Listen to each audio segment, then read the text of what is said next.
Chapter 34. Other Prisons. For most of the afternoon, I explored the little shops that lined Main Street. Since he was essentially king now and trusted his pack completely, Logan let me wander the town alone. No one would dare say an ill word to my face, and if I acted up, he'd be the first person they ran to. They hated me, and none would think twice about turning me in. I was getting my needs filled twice a day every day by the two most beautiful men in the world, and I lived right across the property from my brother. There was no way in hell I was messing up that arrangement. The owner was boxing up his inventory when I got to the little gallery at the end of the row with the closing sign in the window. The only thing I liked more than sparkly things was haggling over something that didn't really matter to me. I was planning on spending all my money anyway, and his failing business seemed as good a place as any to do it. I had a house full of my parents' things back in Savannah that I could fill our home with, but I left Howder everything instead. I was born in that house and almost died there. Something told me that connection wasn't quite over yet. The shop owner was an artist who just couldn't make it in the big time, so he moved back to his hometown here in the country. But this narrow-minded village wasn't quite accepting of his sexual preferences, and he hardly ever sold anything to anyone. My people tolerated almost anything, and I never once felt ashamed when I brought a woman or two into the mix. That's the moment I realized my new life was a lie, and our relationship wasn't anything but an illusion. I gave up my dignity to this family who gave up nothing for me. The doorbell rang as if it meant to snap me out of this wonderland, and I threw my arms around him. After I'd had a good cry myself, I put my hands on his cheeks and wiped his tears away with my thumbs. "I'll take it all." I shrugged back at him when he gasped.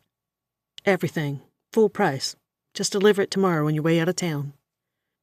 I envied him. He was breaking free, and I'd allowed good sex to chain me to this place. "Don't ever look back. You're doing the right thing. These people are nuts." While I dug through my bag of holding for my emergency stack of cash, the bell rang again and bright red hair bounced away when I peeked back. Her evil blue eyes glanced at me through the shop window, and my nose twitched.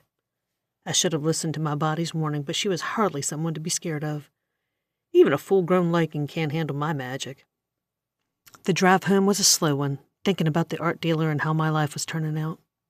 I tapped my thumb against the steering wheel and almost kept going instead of pulling into the driveway.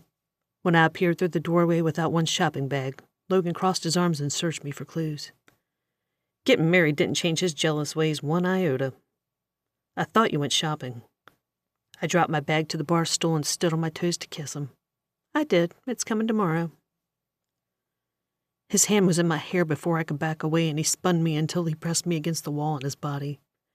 His eyes closed, and he inhaled deeply as his face pressed against my neck. His eyes closed, and he inhaled deeply as his face passed over my neck.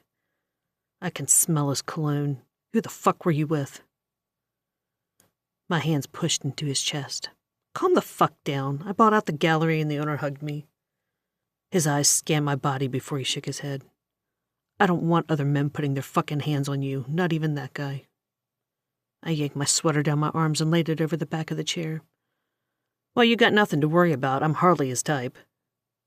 I poked his stomach. "I decide who puts their hands on me, Logan. In case you've forgotten, that person is you. You keep this shit up, though, and I promise that will change." Sighing from his nose, he patted my cheek. "I'm sorry, but I have to share you with enough people as it is, and I can't stand it." I grabbed his shirt and yanked. "I'm here with you now. I always come home to you. If that doesn't tell you I'm committed to this thing, I don't know what else to do to prove it to you." That little voice inside my head got quieter every day, thanks to my body's indifference to the pathetic lichen blood he injected me with. The connection with me grew thinner, and the possessive wolf in him stirred with suspicion. I breathed a little easier knowing he wasn't rooting around in my mind all willy-nilly anymore. But he had other prisons waiting for me. Thank you for listening. The next chapter is available on the channel. And if you enjoyed the story, subscribing, liking, leaving a review on Amazon helps more people find it.